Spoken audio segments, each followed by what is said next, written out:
You ever wonder why an anime that's like a total cultural event in your country is, well, basically a nobody somewhere else? It's not as simple as good show, bad show. Nope. The real story is this wild mix of timing, culture, and oh yeah, some seriously awful translation decisions. So let's get into it and unpack why a global hit is, believe it or not, never a sure thing. Okay, first up, just look at this. I mean, what does this look like to you? A massive concert? Some huge political rally? Nope. This is tens of thousands of people in Mexico, all crammed into public squares, watching the finale of Dragon Ball Super back in 2018. See, in Latin America, Dragon Ball isn't just some cartoon. It's practically a religion, a shared experience for a whole generation. So how on earth did it get this big? Well, here's the thing. While all of that was happening in Latin America, in the United States, it was a completely different story. Dragon Ball Z was, well, it was just another cartoon. You'd find it buried in some weird TV slot, heavily censored, and it took like a decade to really, truly catch on. So how can the exact same show have two totally different destinies? All right, the first big piece of this puzzle is all about timing. And more specifically, it's about the insane power of old school TV.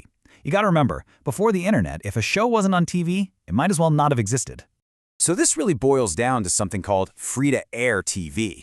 Think about it. Back in the 80s and 90s, especially in places like Europe and Latin America, most kids only had a few channels to choose from, right? There was no Netflix, no YouTube, no 500 cable channels. So when a show like Dragon Ball landed in a prime spot, it wasn't just a few fans watching. Everybody was watching. It became what you talked about at school the next day. It was a shared experience. And this timeline, man, it just lays it all out. We're talking about a 10-year lag. France and Spain, they were watching Dragon Ball way back in the late 80s. Then Latin America gets it in the mid-90s. And here's a fun fact. That was partly because US cartoons got too pricey, so anime was this super cool, affordable alternative. But the US, it didn't really hit the mainstream until the late 90s. That's a huge head start. You had a whole generation of fans growing up and becoming adults in Europe and Latin America before most American kids even knew what a Kamehameha was. Okay, so getting on TV is huge, but it's only the first step. For a show to really, stick around, its story and its themes have to connect with the local culture. It has to pass through what you might call the culture filter. Doraemon is like the perfect case study here. In Spain and all over Asia, this show is a national treasure.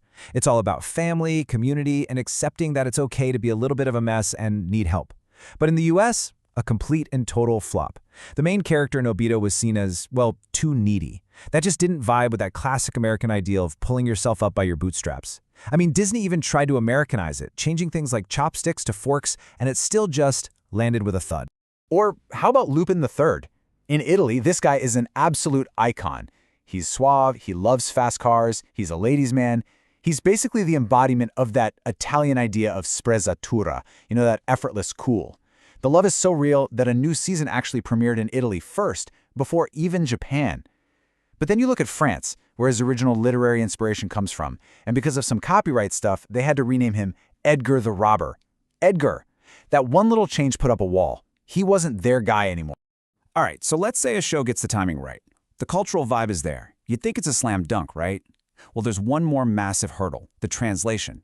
And for a whole generation of American anime fans, if you say bad translation, one name immediately comes to mind. 4Kids. And if you want a perfect visual of the 4Kids curse, this is it. This is One Piece. On the left, that's Sanji. He's the crew chef, a total badass, and he's almost never without a cigarette. On the right, that's what kids in America got. Sanji with a lollipop. A lollipop! This wasn't just some tiny change. It became the symbol for completely gutting a show and, frankly, not getting it at all.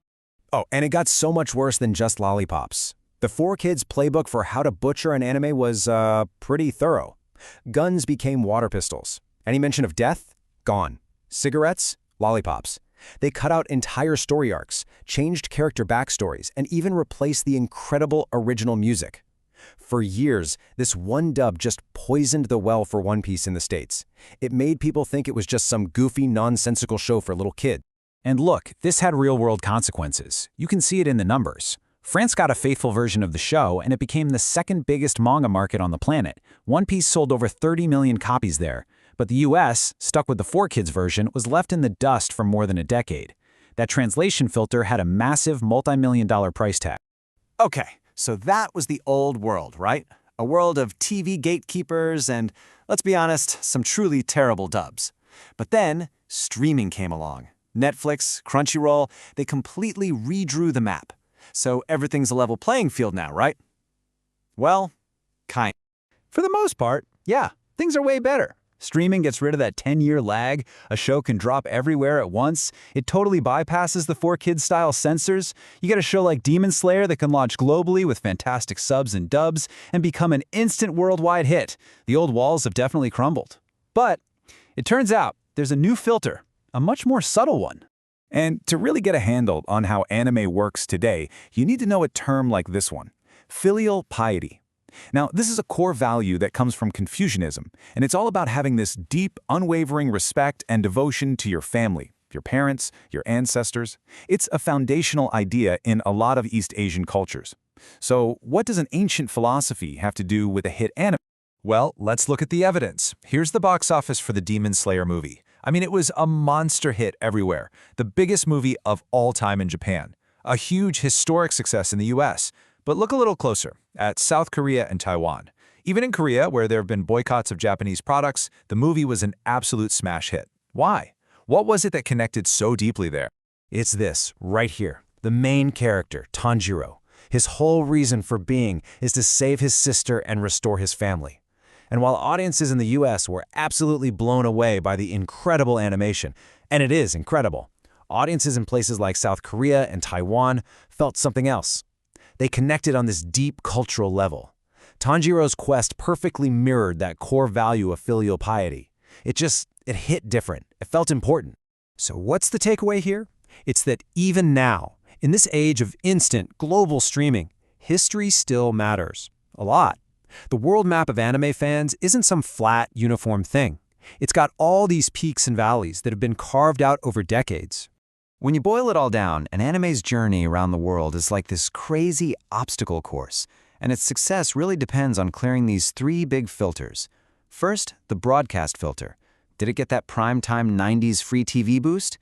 Second, the culture filter. Did the core themes actually connect with people locally? And third, the translation filter. Was it handled with care, or did it get the lollipop treatment? Think about it. From Dragon Ball's 10-year delay in the US to One Piece finally getting its due on Netflix. Every single show has its own unique story, and every story is shaped by this wild combination of technology, timing, and whether or not it could pass through those all-important cultural gates. And that leaves us with one last big question for the future. As streaming makes everything available to everyone, all at once, are these regional differences going to just disappear? Are we all going to start liking the same things, creating one giant global anime fandom? Or will those deep cultural values, the thing that made Demon Slayer so huge in East Asia, always have the final say? Something to chew on.